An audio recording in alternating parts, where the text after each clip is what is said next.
One of the surprising aspects of Ukrainian Canadians is why they're not perturbed about the one of the major impacts of Russian aggression, if you want to call it hybrid warfare or aggression in general, and that's disinformation and propaganda. Surely that's especially the case when we have people who are Canadians who are spreading elements of what we would call to be Russian propaganda. Everybody's heard of Katchanovski. He's an adjunct professor at the University of Ottawa. I mean, many people are convinced he's not only just a useful idiot, but even probably a Russian spy. He's got an obsession with the Euromaidan as being a kind of a nationalist operation, that there was no real killings of protesters. It was the Ukrainian nationalists that shot these protesters, not the riot police. He goes, he searches the internet for conspiracy theories to use in his pseudo articles, but he gets published and he continues to, I guess, teach at the University of Ottawa. But also focused at the University of Ottawa is the chair of Ukrainian Studies. It's the second chair in Canada, first one being, of course, the University of Toronto, Professor Robert Magocsi, which has been around since 1980. The University of Ottawa is more of a recent creation in the kind of 2000s, and it's headed by Professor Dominique Arel. When I lived in Canada from 2001 to 2015, I applied for that position, as it probably did many people. It was a rather strange application process. I mean, academic applications tend to be rather unusual, especially when you have an insider candidate. But on this occasion, it was unusual because it was in many ways a reflection of Canadian identity politics. The Department of Political Science, where the chair would be based, and the University of Ottawa, was dominated by Francophones. And they demanded that the shortlist include only French speakers. Now, surprise, surprise, they found only 2 French-speaking political scientists who covered and dealt with contemporary Ukraine in the entire world. And that must have been the shortest shortlist ever produced in an academic hiring. One person on that shortlist got the job, Dominique Arel. But it obviously meant that other people who had applied for that position, including myself and many others who were not Francophones, had absolutely not even a chance of getting on the shortlist because we were not Francophones. David Marples told me that the Department of History at the University of Ottawa was more tolerant in that academics who were being hired were given 2 to 3 years to learn French, and therefore it was not an immediate requirement to be hired straight away. You could be hired and then you had time to actually learn French in your leisure, as it were, in that period of time. Dominique Arel has been involved in writing about contemporary Ukraine since the 1990s. He hasn't really moved on from his pet views, which are about language groups, particularly Ukrainian and Russian-speaking language groups in Ukraine, and how this is very much regionally divided. This, of course, is one of the biggest areas that have been covered in contemporary Ukrainian studies since 1991, probably, in my view, excessively covered. It has led to a false impression of Ukraine as a very weak and divided country between regions, between language groups. It was always, in my view, a bit false, because the idea that somebody can be pigeonholed into only one group was wrong. it was wrong both academically and in real life. Most Ukrainians were always bilingual, and therefore it probably would have been better to talk about three groups in Ukraine, hardcore Russian speakers, hardcore Ukrainian speakers, and probably the biggest group, which would have been the bilingual group, people who spoke a mixture of Ukrainian and Russian depending on the occasion. And you often would see this on Ukrainian television interviews where, one person speaking Russian, then they would switch to Ukrainian, and so on and so forth. So the idea that somehow people should be pigeonholed was, I think, more of a kind of an academic theorizing than actually a reflection of reality. Now, it's not surprising that Dominique Arel kind of got stuck into this kind of language kind of question, because of course he's from Quebec, and in Canada the French language and the Quebec identity politics have always been a major issue, and he comes from that environment. Nevertheless, Andrew Wilson also was of similar kind of views in the 1990s. That was reflected in his book, which was his PhD as well, published in 1997, called Ukrainian Nationalism and Minority Faith. The book was badly reviewed by everybody, I remember at the time. I don't think it got a single positive book review. It was surprising as well, because it was his PhD thesis from the London School of Economics. But that was more a reflection of the Russophilism in British academia at that particular time. He was so angry at my negative review of his book that he demanded that his name be taken off the book we jointly published, called Ukraine, Perestroika to Independence. The first edition came out in 1994, and then he took his name off the second edition, which came out in the year 2000. Academics supposedly people who are supposed to be tolerant, and at the same time they can be actually quite intolerant.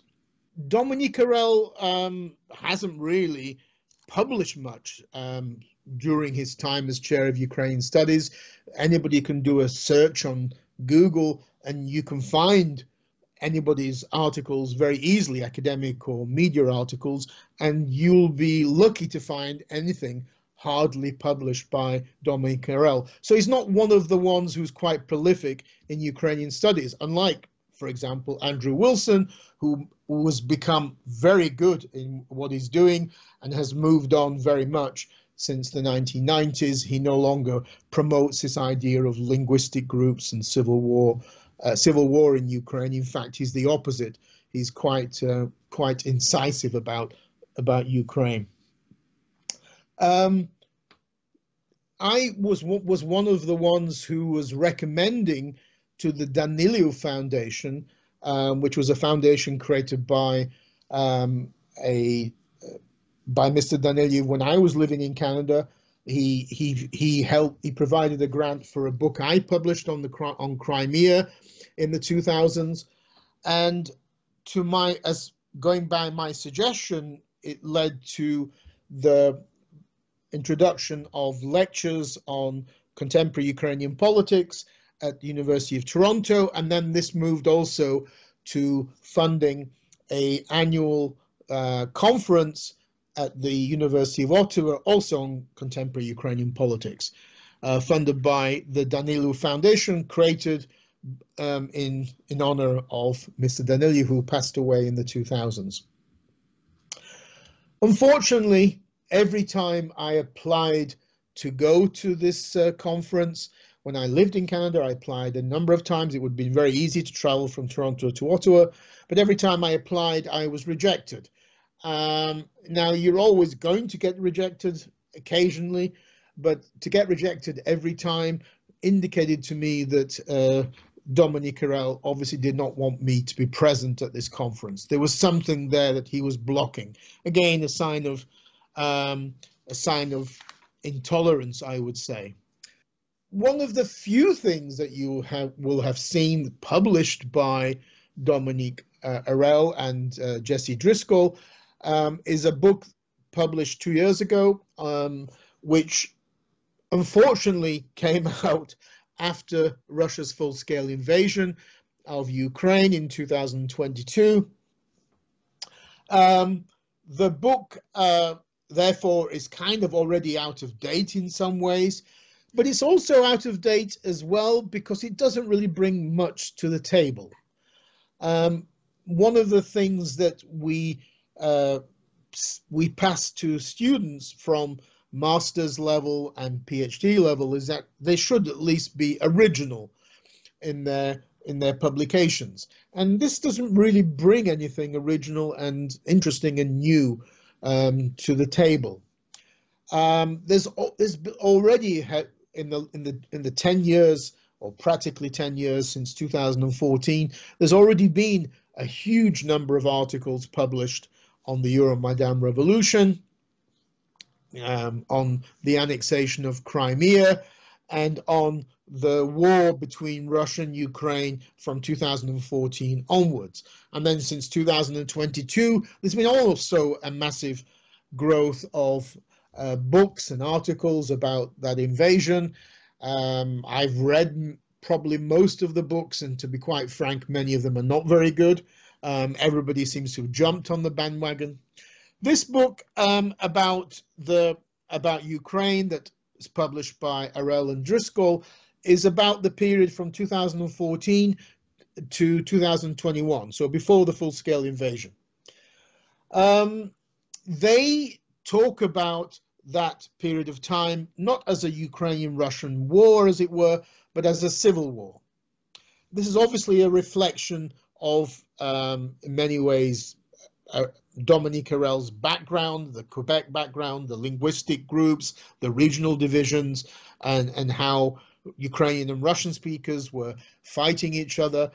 The problem, of course, is that the term civil war is a very provocative term. It's a term which, of course, the Kremlin has been promoting ever since 2014 and continues to some degree to promote that term. But also pro-Russian academics in the West. I've written about these in various articles, like Richard Sakwa in Britain, and I even edited a book collection about how these kind of pro-Russian terms have been entering Western academia, which was published 2 years ago. The problem, even more so, when looking at this war between Ukraine and Russia that began in 2014, is that it's unclear to me how you can prepare such a study, which seems to have taken forever. It seems to have been written, taken about 8 years to write for some reason, can be done without doing fieldwork.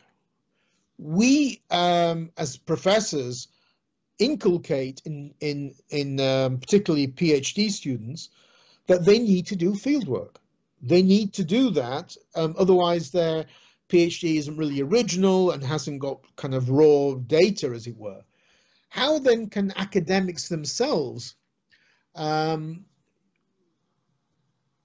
books without themselves doing fieldwork? Maybe they were too scared to go to Ukraine. I don't know what the reasons were. I know that when my book published in 2017, Putin's War Against Ukraine, I spent over a year on many different trips, traveling throughout southern and eastern Ukraine to try to understand what was going on and to try to understand the identity question in that part of Ukraine.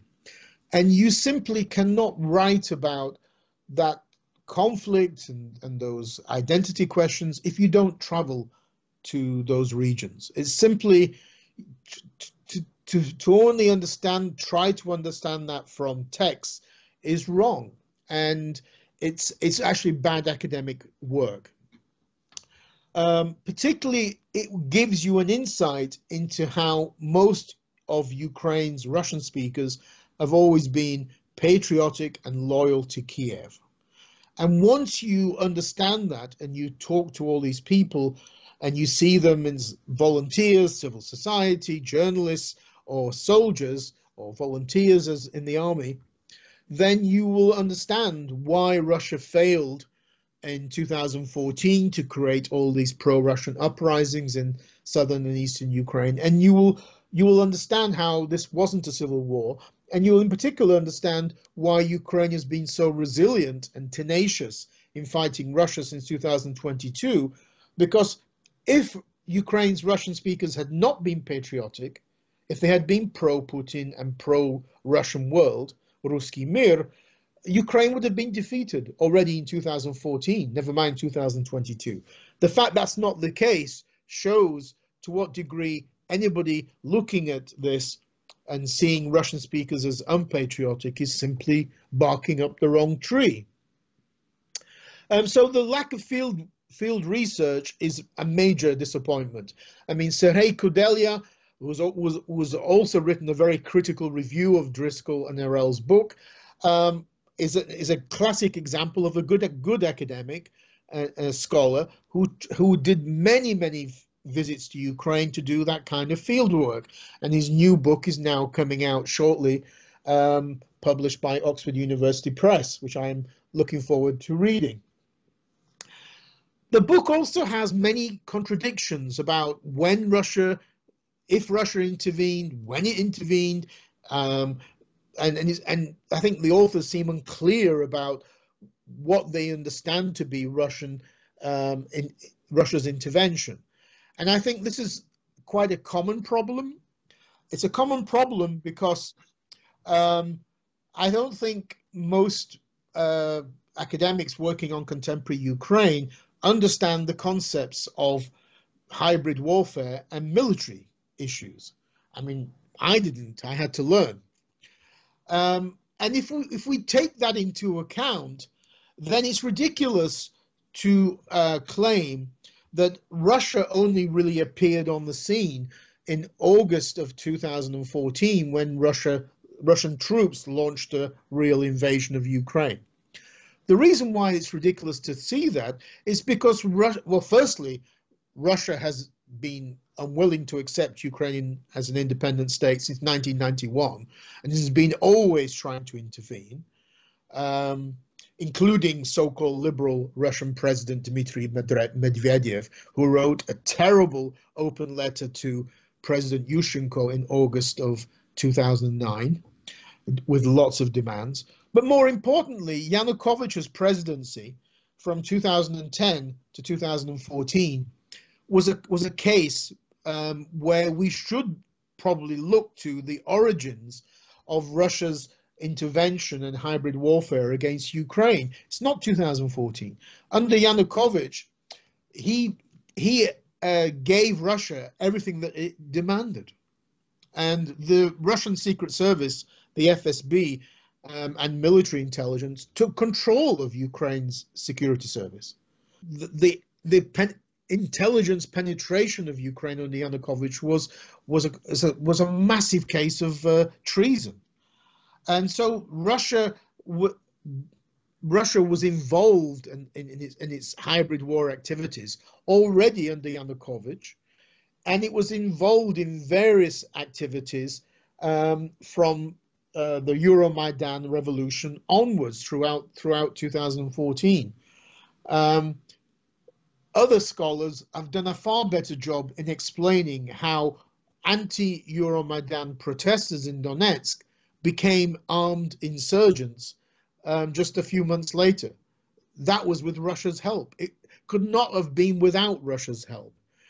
Disinformation, propaganda, then the impact of Russian TV and propaganda on mobilizing anti-Ukrainian hysteria was paramount in the Donbass and especially Crimea. So to exclude all that from your understanding of Russian intervention is simply, I think, wrong. It's not just Russian military boots on the ground in August of 2014.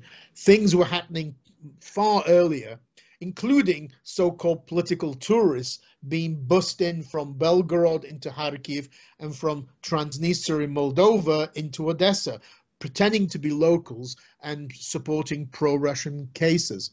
So all of this activity, there's a very good PBS documentary from May 2014 called about these protests in Kharkiv.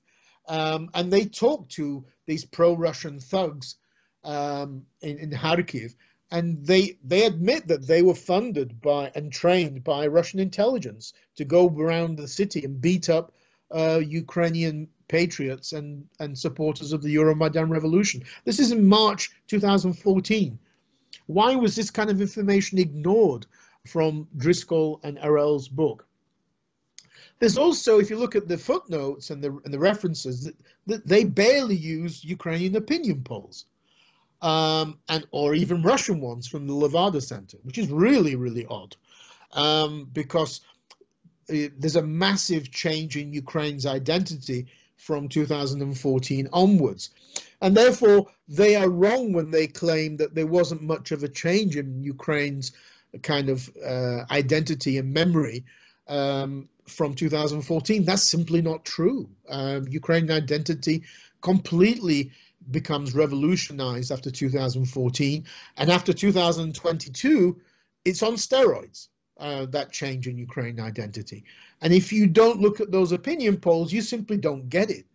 And the biggest changes are precisely in the areas that Driscoll and Arel claim to think that they are experts on, Russian-speaking areas of Ukraine.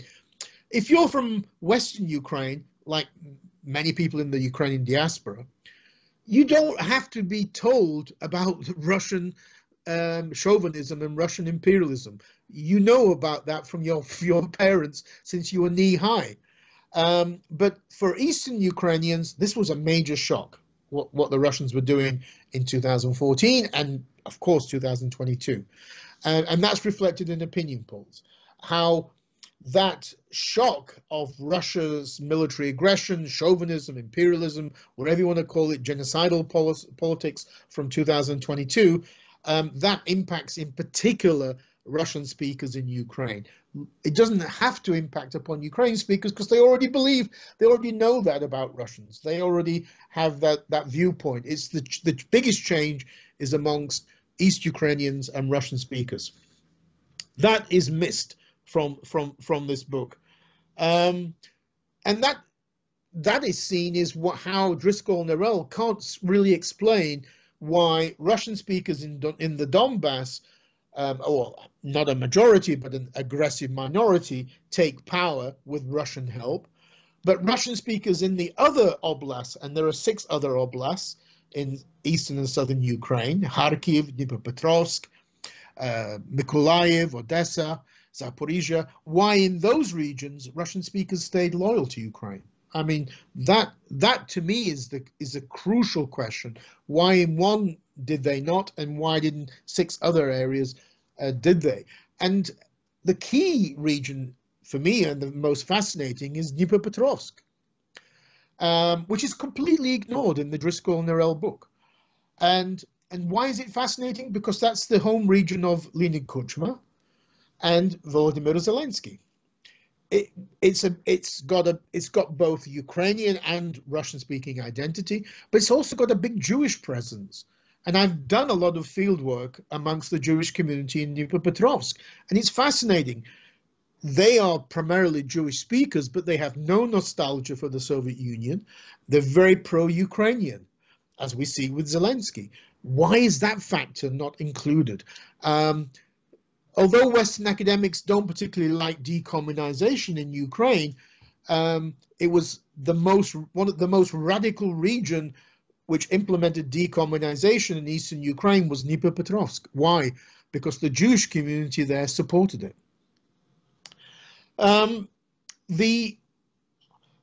So those I think factors, all of those factors combined, really makes me query why this book came out so late. You know, if it had come out maybe much earlier than the full-scale invasion, it might have had some kind of impact or influence. but it came out after the full-scale invasion.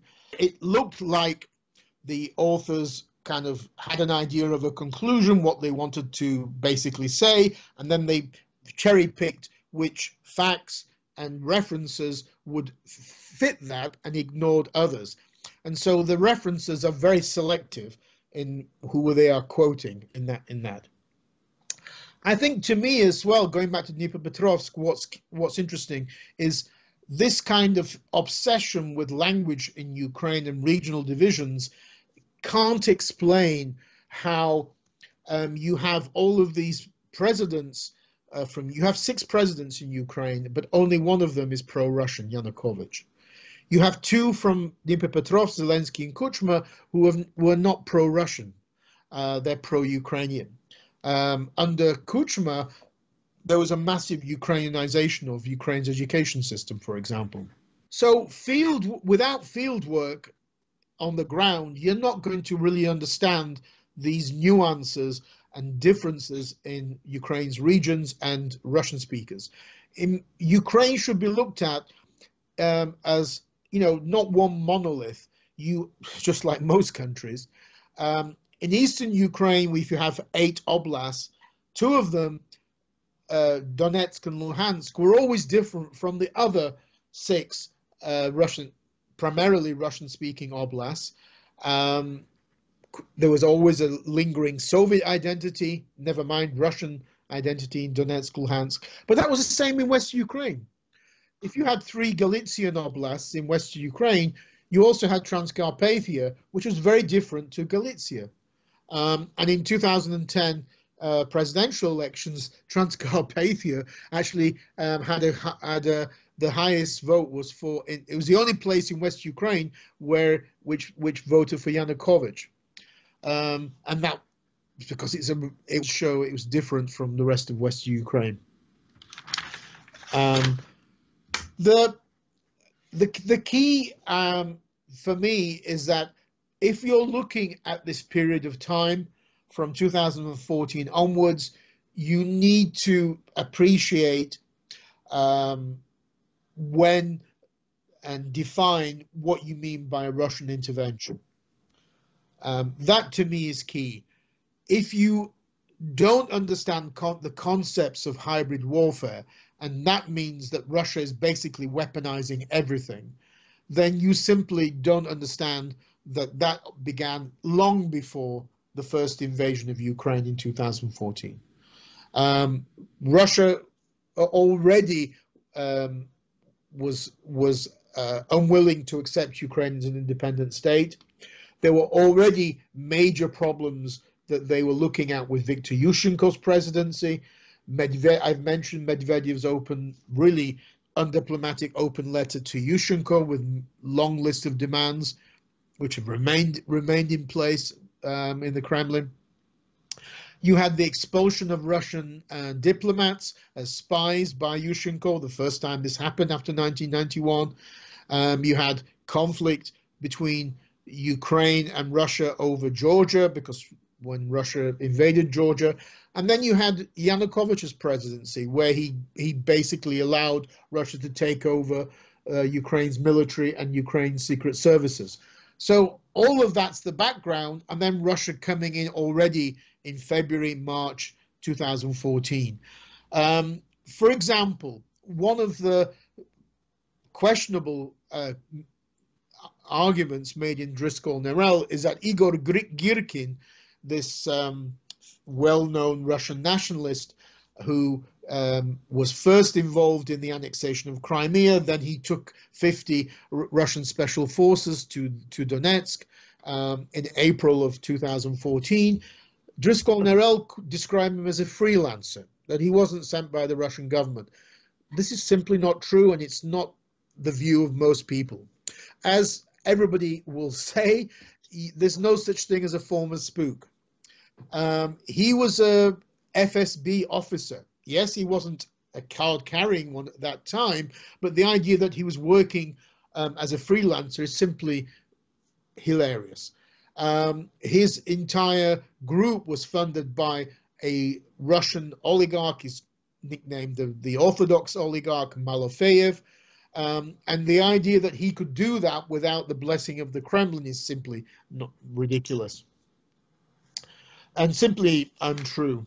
There are far better books out there about this period of time, which I would recommend those interested in this period of time to look at. For me, if you look at this period of time from 2014 to 2021 as a civil war, you simply don't understand Ukraine's resilience and strength and ability to fight Russia then and since 2022. Ukraine's Russian speakers, most of them were always bilingual, most of them were always Ukrainian patriots. They did not support Russia's so-called spring in 2014. They did not support Putin and the Russian world. And Russian military aggression in 2014, 2022 had the biggest impact on this group of people and made them even closer in their outlook and identity towards Western and Central Ukrainians. Sadly, Driscoll and Arel's book doesn't contribute anything to that. On a final note, I'll just say, again, anybody working in academia will tell you how external reviewing is such a nightmare. And to me, what's fascinating is how did Cambridge University Press, where did they find external reviewers that allowed this manuscript to go through with so many gaps in it and so many question marks? That, to me, is also a major question, because I've been with academic external reviewers and they can be sometimes brutal, but they obviously gave this a pass for some unknown reason. Thank you very much.